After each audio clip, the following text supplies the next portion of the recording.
आप सभी स्टूडेंट्स का बहुत बहुत स्वागत है। स्टूडेंट्स, आज से हम क्लास 8 के सरल गणित बाय डॉक्टर केसी सिन्हा इसकी शुरुआत कर रहे हैं और इसका पहला चैप्टर है परिमेय संख्याएं, जिसे अंग्रेजी में रेशनल नंबर्स भी कहते हैं।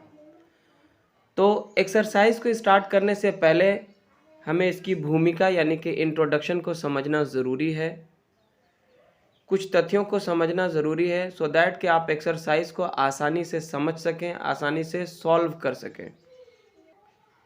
परिमेय संख्या को समझने से पहले हम कुछ और भी तथ्यों को दोहरा लेते हैं जो हमने पिछली कक्षाओं में पढ़ा भी है। जैसे प्राकृत संख्या, जिसे हम नेचुरल नंबर भी कहते हैं, ये गिनती की संख्याएं होती हैं। जब हम शुरुआत करते हैं नंबर्स को सीखने की, काउंटिंग को सीखने की, तो हम यहीं से शुरुआत करते हैं 1 2 3 4 5 6 ऐसा करके 1 2 3 4 5, जो कि इन्फिनिटी तक चलता रहता है, कभी भी समाप्त नहीं होती है। जब हम किसी प्राकृत संख्या को स्वयं से ही घटाते हैं तो हमें कौन सी संख्या प्राप्त होती है। मान लिया जाए कि आप 5 को 5 से घटा देते हैं तो 5 - 5 = कितना आता है, 0। तो इस प्रकार जो है 0 की आवश्यकता हुई और फिर प्राकृत संख्याओं के आगे जब 0 को भी लेकर जोड़ दिया गया तो ये संख्याओं का जो समूह है वो कहलाने लगा पूर्ण संख्या। इसे हम होल नंबर भी कहते हैं। इसके अतिरिक्त जब हम किसी छोटी संख्या से किसी बड़ी संख्या को घटाते हैं, मान लिया जाए 2 से हमें 5 को घटाना है, तो हमारा आंसर आज आसानी से आ जाता है -3। जब इस तरह की सिचुएशन आए तो फिर हमें ऋणात्मक संख्याओं की भी आवश्यकता पड़ी और इस प्रकार जो है 0 से बाईं ओर -1 -2 -3 -4 इस प्रकार की ऋणात्मक संख्याओं का सीरीज भी जो है ऐड किया गया और ये सबको मिलाकर, मतलब तीनों को मिलाकर ऋणात्मक संख्याएं जो शून्य के बाईं ओर चलती हैं, शून्य तथा शून्य के बाईं ओर चलने वाली धनात्मक संख्याएं, इन तीनों को मिलाकर पूर्णांक कहलाता है, जिसे हम इंटीजर्स भी कहते हैं। इंटीजर्स में शून्य भी आता है, धनात्मक संख्याएं भी आती हैं और ऋणात्मक संख्याएं भी आती हैं। अब हम बात करेंगे परिमेय संख्याओं के बारे में। तो ऐसी संख्या जो P/Q के रूप में हो या व्यक्त की जा सके, यानी भिन्न के रूप में हो या उसे P/Q के रूप में व्यक्त किया जा सके, परिमेय संख्याएं कहलाती हैं। जहां P और Q जो है, यानी कि इसका जो अंश और हर है वो पूर्णांक है तथा Q यानी इसका जो हर है वो 0 नहीं होना चाहिए, क्योंकि 0 हर में परिभाषित नहीं है। A/0 B/0 ये परिभाषित नहीं है, क्योंकि जब हम किसी भी संख्या में 0 से भाग देते हैं तो हमें शेष के रूप में बार बार वही संख्या प्राप्त होती रहती है, तो अतः ये परिभाषित नहीं है। और आगे हम कुछ परिमेय संख्याओं का उदाहरण देखते हैं। जैसे 0 को हम 0/1 लिख सकते हैं, क्योंकि किसी भी संख्या के नीचे जो है 1 छुपा होता है। -5 को भी हम -5/1 लिख सकते हैं। ये सब परिमेय संख्याओं के उदाहरण हैं। हाँ, 0 आपका हर में नहीं आना चाहिए, नहीं तो वो परिमेय संख्या नहीं हो सकती है। आगे हम परिमेय संख्याओं के कुछ गुणधर्मों के बारे में जानेंगे। Properties of rational numbers. चलिए, सबसे पहले जो है समवृत्त यानी कि क्लोजर में देखते हैं। यदि A और B परिमेय संख्याएं हैं, यदि मान लिया जाए कि A एक परिमेय संख्या है, B एक परिमेय संख्या है, तो जब हम इन दोनों को जोड़ते हैं, A + B करते हैं, तो हमें जो योगफल प्राप्त होता है वो भी क्या होता है, एक परिमेय संख्या ही होगा। उदाहरण के तौर पे मान लिया जाए हमारा एक परिमेय संख्या है 2/3 और दूसरी परिमेय संख्या है 4/5। जब हम इन दोनों को जोड़ते हैं तो हमारा योगफल आता है 22/15, जो कि एक परिमेय संख्या है, क्योंकि यह P/Q के रूप में है। तो अतः हम कह सकते हैं कि परिमेय संख्याएं योग के अंतर्गत समवृत्त होती हैं। समवृत्त को हम क्लोजर भी कहते हैं। दूसरा हम चेक करते हैं व्यवकलन में यानी कि घटाव में जब हम दो परिमेय संख्याओं a और b को घटाते हैं तो हमें जो व्यवकलन प्राप्त होता है, घटा करके जो संख्या प्राप्त होती है वो भी एक परिमेय संख्या ही होती है। तो हम कह सकते हैं a माइनस b भी परिमेय संख्या होगी। चलिए आगे है, जब हम दो परिमेय संख्याओं a और b को गुना करते हैं तो जो हमें गुणनफल प्राप्त होता है वो भी एक परिमेय संख्या ही होती है। जैसे उदाहरण के तौर पे देखें आप, मान लिया जाए 2/3 एक परिमेय संख्या है और दूसरी परिमेय संख्या है 4/5। ये a है और ये b है। a का मान है 2/3 और b का मान है 4/5। जब हम इन दोनों को गुना करते हैं तो हमारा जो गुणनफल आता है वो आता है 8/15 और यह भी एक परिमेय संख्या है। अतः हम कह सकते हैं कि परिमेय संख्याएं गुणन के अंतर्गत क्या हैं? संवरित है। क्या परिमेय संख्याएं भाग के अंतर्गत भी संवरित हैं? तो हमेशा ऐसा नहीं है। ये सिर्फ तभी संभव होगा जब जो इसका हर है यानी जो इसका भाजक होगा a भागा b में, a भागा b को हम a बटा b भी लिख सकते हैं। इसका मान परिमेय संख्या तभी होगा जब b जो है यानी जो इसका भाजक है या फिर कह ले a बटा b में जो हर है b वो शून्य ना हो, तभी जाकर के ये भाग के अंतर्गत भी संवरित होगी। तो परिमेय संख्याएं भाग के अंतर्गत संवरित होती हैं, लेकिन इसमें एक कंडीशन ये है कि इसका जो हर है या फिर जो भाजक है इसका वो कभी भी शून्य नहीं होना चाहिए। अब हम परिमेय संख्याओं के एक और गुणधर्म के बारे में जानते हैं जो कि है क्रम विनिमेयता यानी कि क्रम विनिमेयता। क्रम विनिमेयता का अर्थ होता है क्रमों को बदल देना। इसको हम अंग्रेजी में कम्यूटेटिविटी या फिर कम्यूटेटिव प्रॉपर्टी भी कहते हैं। मान लिया जाए कि हम किसी दो परिमेय संख्याओं a और b को जोड़ते हैं, जिसमें a को पहले रखते हैं b को बाद में रखते हैं। इसका हमें एक योगफल प्राप्त होता है। अब हम क्या करते हैं, इसके क्रम को उल्टा कर देते हैं यानी कि b को पहले लिख लेते हैं और a को बाद में लिखते हैं। तो दोनों ही स्थिति में जो आपका योगफल आएगा वो क्या होगा? बराबर होगा। तो इस प्रकार हम कह सकते हैं कि परिमेय संख्याएं a और b के लिए जो है a प्लस b बराबर b प्लस a क्रम विनिमेय है। इसका एक उदाहरण देखिए, आप अच्छे से समझ पाएंगे। देखिए, मान लिया जाए यहाँ पे 2/3 को हम a मान लेते हैं और 4/5 को हम b मान लेते हैं। जब हम 2/3 और 4/5 को जोड़ते हैं तो हमारा योगफल कितना आता है? 22/15। किस प्रकार? देखिए, 3 और 5 का जो लासा है वो 15 हो गया। 3 पचे 15 तो 2 पचे कितना हो गया? 10। फिर 5 तिया 15 तो 4 तिया 12। अब ऊपर में 10 और 12 मिलाकर हो गए 22 और नीचे है 15। और अब हम इसके क्रम को उल्टा कर देते हैं। हमारा जो b है 4/5 उसको पहले ले आते हैं और a है 2/3 इसको हम बाद में ले जाते हैं और इन दोनों का भी हम योगफल निकालते हैं। तो यहाँ पे क्या हो जाएगा? यहाँ पे भी लासा वही होगा, 5 तिया 15 तो 4। अब देखिए 5 से ये 3 बार में कटता है, 5 तिया 15 तो 4 तिया कितना हो जाएगा? 12। प्लस का निशान है बीच में। 3 पचे 15 तो 2 पचे 10। अब 12 10 को भी जोड़ने से 22 होता है। तो इस प्रकार यहाँ पे भी हमें 22/15 ही प्राप्त हो रही। तो हम कह सकते हैं कि परिमेय संख्याएं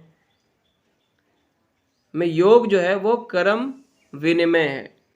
गुणन में भी ये क्या होते हैं? क्रम विनिमेय होते हैं। यानी कि जब हम दो परिमेय संख्याओं को a गुना b के रूप में अगर इसका गुणनफल निकालें और बाद में हम इसमें b को पहले लिखें, a को बाद में लिखें, b गुना a करें, तो भी इसका जो गुणनफल आएगा हमेशा बराबर आएगा। जैसे 2 गुना 3 भी 6 होगा और 3 गुना 2 भी 6 होगा। तो ये गुणन में भी क्रम विनिमेय होते हैं।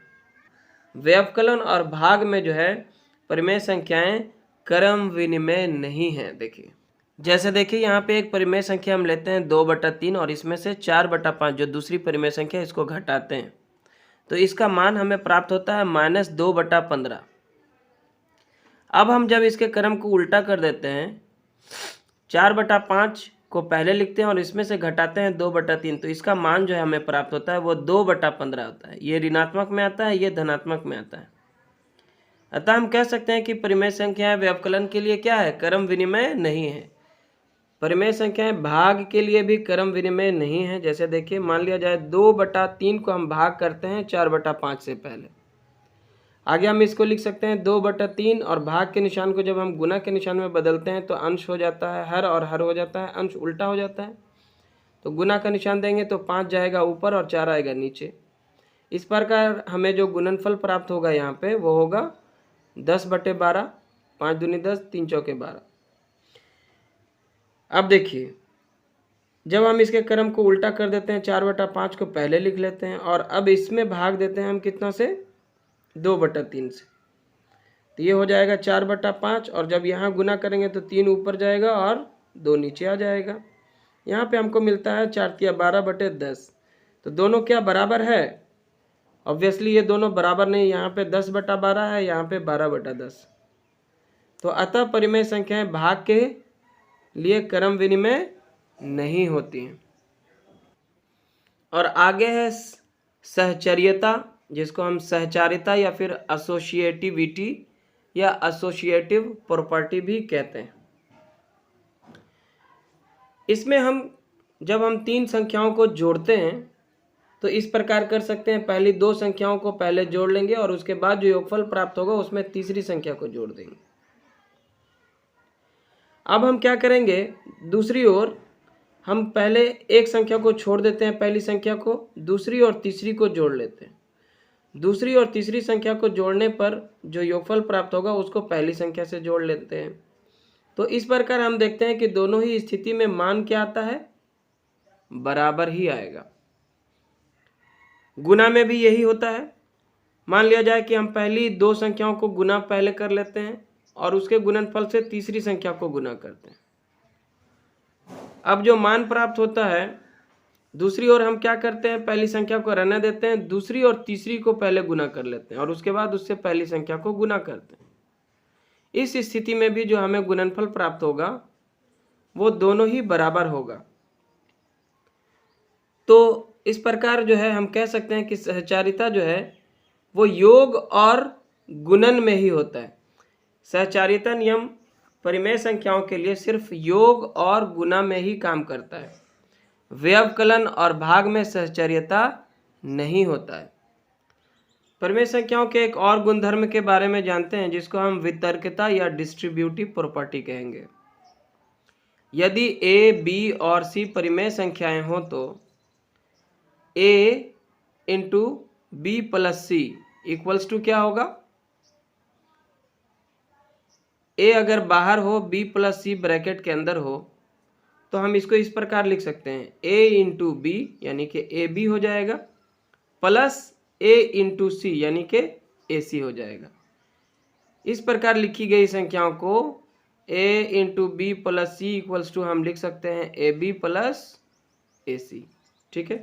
और इसी प्रकार अगर यहाँ पे प्लस के जगह पे माइनस होगा तो हमारा आंसर हो जाएगा AB - AC। ए को पहले B से गुना करेंगे, फिर माइनस का साइन आएगा और फिर A को हम C से गुना करेंगे।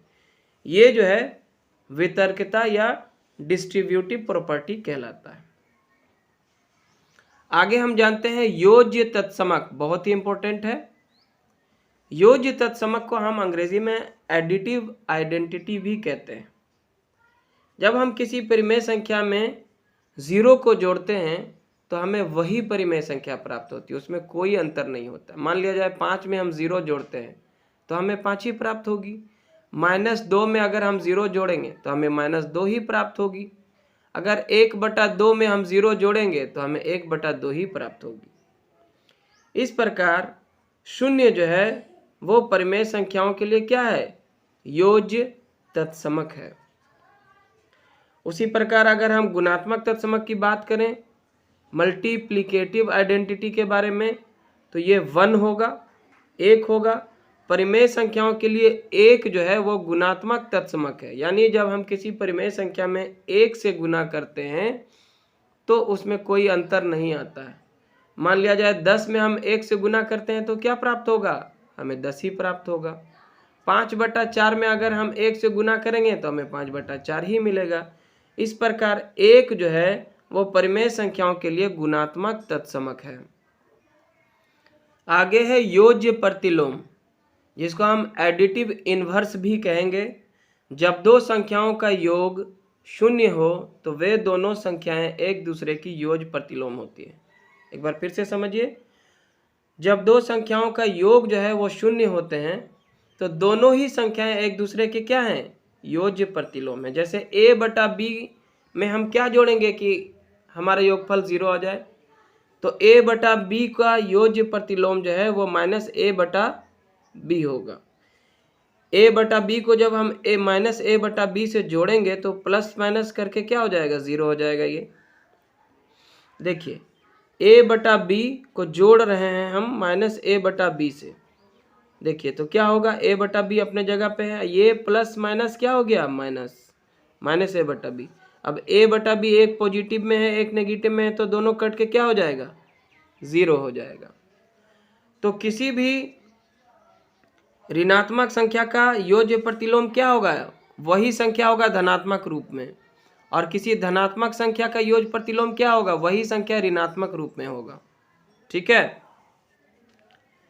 और एक और यहाँ पे अंतिम गुणधर्म हम जान लेते हैं, वो है गुणात्मक प्रतिलोम, जिसको हम मल्टीप्लिकेटिव इन्वर्स भी कहेंगे। जब दो संख्याओं का गुणनफल एक हो, वहां पे योगफल था कि योगफल शून्य हो योज्य प्रतिलोम में, ये गुणात्मक प्रतिलोम में क्या कहता है, जब दो संख्याओं का गुणनफल एक हो तो वे दोनों संख्याएं एक दूसरे की व्युत्क्रम कहलाती हैं या गुणात्मक प्रतिलोम कहलाती हैं।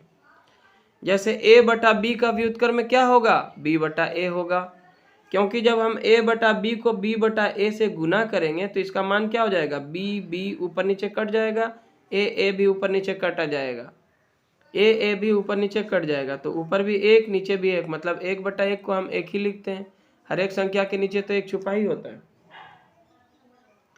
तो इस प्रकार जो है किसी भी संख्या का गुणात्मक व्युत्क्रम निकालने के लिए आपको क्या करना है, हर को अंश बना देना है और अंश को हर बना देना है, बस यही करना है, उल्टा कर देना है। सो स्टूडेंट्स, इस वीडियो लेसन में इतना ही। आई होप कि आपको ये अच्छे से समझ आया होगा। अगर अच्छा लगा तो लाइक करें, शेयर करें, और नेक्स्ट जो वीडियो लेसन होगा वो हम एक्सरसाइज 1.1 को सॉल्व करेंगे। तब तक आप अपना ध्यान रखें और चैनल को ज़रूर से सब्सक्राइब कर लें। Thanks for watching.